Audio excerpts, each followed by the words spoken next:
मी आज तुम्हाला दोन डुकरांची गोष्ट सांगणार आहे.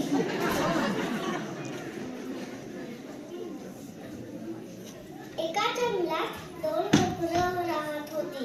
एक आळशी होतं आणि एक कामसू होतं. त्यांना कळलं की तिथे एक भयंकर लांडगा येणार आहे.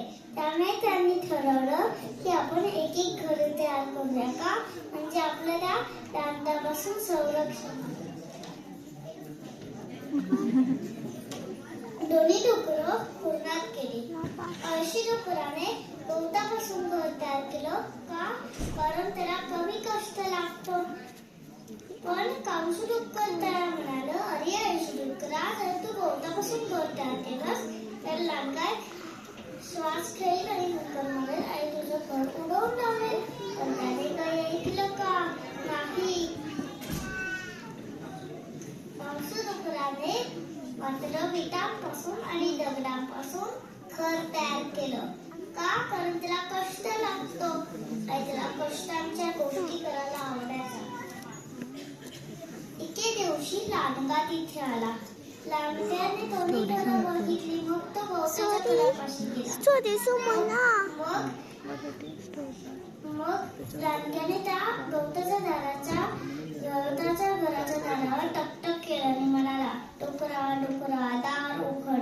डुक्कर म्हणाला, मी जर दार उघडला तर तू मला खाऊन टाकशील.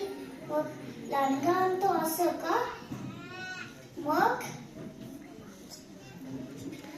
त्याने एक मोठा श्वास घेतला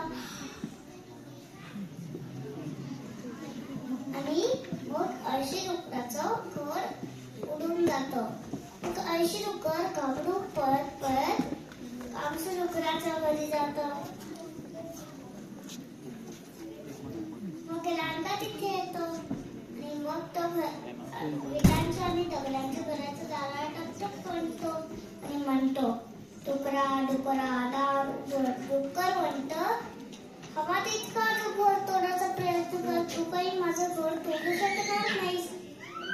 मग लांडगा त्या घराला रागाने एक मोठी लाट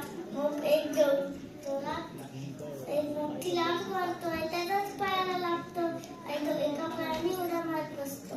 मग त्याला वरती छतावर धुराला दिसलं. तो विचार करतो, आपण धुराला अजून नाचावं आणि दोन्ही डुकरांना खाऊन टाकू.